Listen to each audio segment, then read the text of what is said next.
Hi, I'm Brian McNeil, and this is a book review of Wisconsin's Foundations, a review of the state's geology and its influence on geography and human activity by Gwen Schultz. I plan to hike the National Ice Age Trail this summer, and a thorough knowledge of the land is in order. Schultz helped me gain knowledge of these geological features, including how each formed and the effects of those formations on the environment. The products of the Ice Age are my main interest, but in Wisconsin's Foundations, Schultz paints Wisconsin on a huge canvas of time and geological space. I will touch on some interesting information.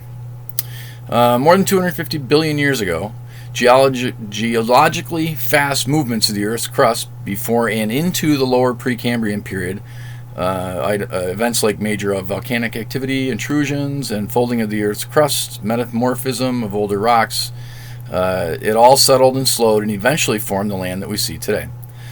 Now that the planet cooled some, other geological processes dominated the landscape.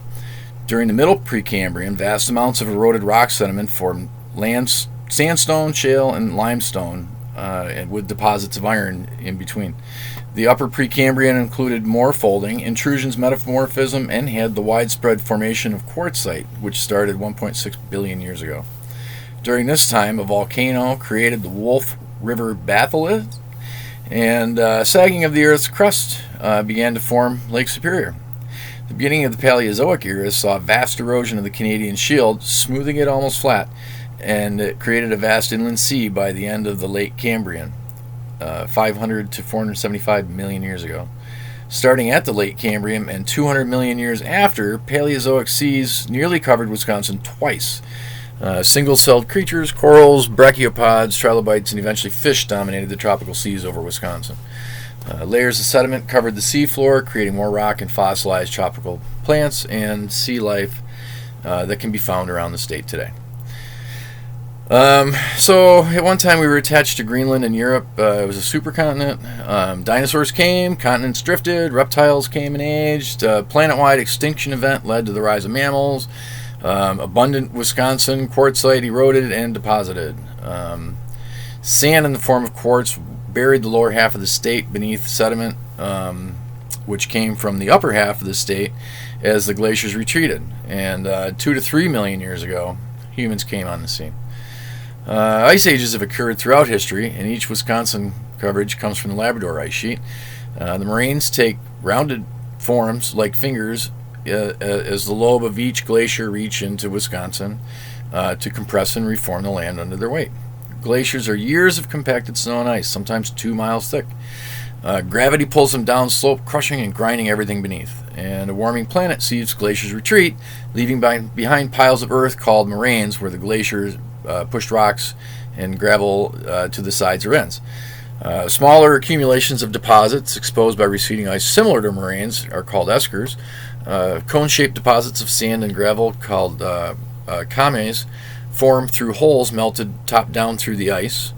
Teardrop shapes of piled moraine called drumlins dot the landscape. And last, the kettles, pits left behind when earth-covered ice melted, causing a depression in the land. There is a place in southwestern Wisconsin called the Driftless area, which no glaciers have ever touched.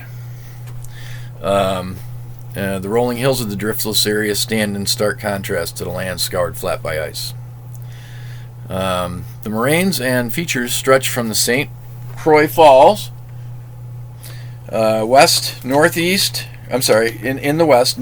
to the Barren Hills, and it meanders across in a little north and west to the Wolf River batholith. And the moraines turn south, and they pass through the Wisconsin Dells area and into the Devil's Lake and Baraboo Range area.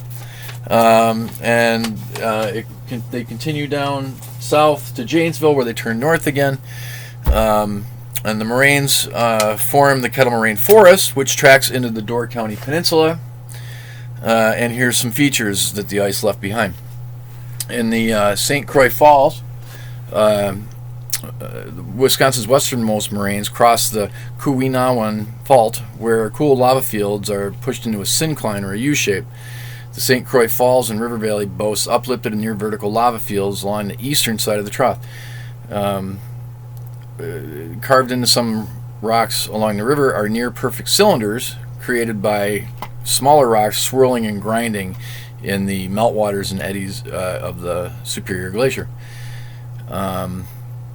Where the Superior and the Chippewa glaciers meet, right here, is the barren area. It has been scraped twice clean, and now deposits cover the shield. Quartzite is abundant in the area, and there may be possibly huge house-sized boulders of quartzite. I'd love to see one.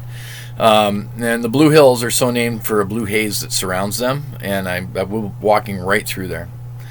And then along the moraine, before it turns south, this is the western end of the Wolf River batholith. May not seem exciting, but there are outcroppings and residual boulders that display magnetism. So I'm really kind of looking forward to that.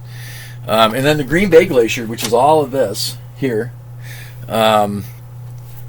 Excuse me. They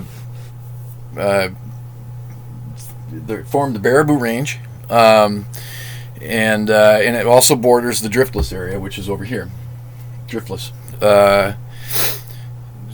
Baraboo Range is Wisconsin's most famous Precambrian inlier, which consists of ancient exposed bedrock surrounded by younger rocks, which is a junction of Wisconsin's geological beginnings and the ice ages. So the range is made of quartzite and is the top of an old buried syncline. And according to Schultz, geologists find the Baraboo Hills and Devil's Lake of great significance. They represent one spot to study the Precambrian rock formations, super ancient, billions of years old, Paleozoic occurrences like life and burying of all of it beneath the detritus of sediment, and then the Ice Age events that scraped it all into neat piles for us to study later and left all the moraines and all the little eskers and little bits behind. So these hills boast pink quartzite made with clean quartz and sand and iron, which gives the rock a pink color. One can see ripple marks sometimes in the stones where waves left patterns while retreating across sand of Precambrian beaches, thousands of feet of vertical quartzite beds and potholes like in the St. Croix. So then the next big feature is the Kettle Moraine, which runs past Janesville from here all the way up here north of Milwaukee. It's a couple hundred miles of moraine. It's incredible. The forest is famous for its kettle holes, obviously, and its massive moraines. Some of them are taller than 300 feet. And the area around the moraines in this area is also littered with erratic boulders, eskers, and common. The Door Peninsula marks the northeast end of the system of moraines. There are no moraines on the peninsula, but there are rocks affected by the retreating ice, which excites me. What excites me most about the Door Peninsula is the exposed dolomite of the Niagara Escarpment. It's a 600-mile long piece of rock that starts here and goes all the way over underneath Lake Michigan, State Michigan, Huron, Erie, and ends at the New York State at Niagara Falls.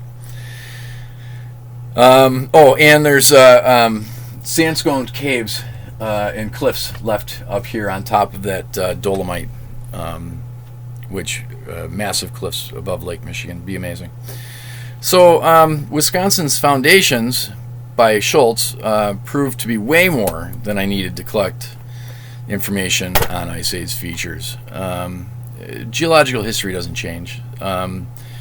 So Schultz's book of Wisconsin's geological history provides a comprehensive bottom-up view of Wisconsin's geology. While the geographic history of Wisconsin will not change, the technology used to record these features does and did. So the old black and white photographs in here are difficult to see sometimes. And there's one picture of some Native American artifacts, arrowheads and pipes. They're made from some reddish-brown rock. And the pictures show them as white or shades of gray. Updated photographs would make the book more useful. And I also think the mid-20th century references to Native Americans as Indians made by Schultz are inappropriate. But I don't believe that Schultz purposely... I don't know Schultz, but I hope she wasn't a racist. But so, a brief highlight of what I learned, I think is amazing, is that Wisconsin was tropical and sandy and on a beach and underwater, and that would be amazing. I'd love to be it, let her see it. So In conclusion, Gwen Schultz created a comprehensive biography of Wisconsin from the solidification of the first igneous rocks through cataclysmic upheaval and dark miles of thick ice and into the present area. I learned more of what to expect and where to expect it from Schultz. If you have a keen interest in geology specific to Wisconsin, then this book is great for you. If you are looking for great vistas of waterfalls flowing over basalt or upheaved vertical rock formations, Wisconsin's Foundations contains all the information, but I suggest a more appropriate guidebook. Although the published photographs leave something to be desired, Schultz leaves no stone unturned.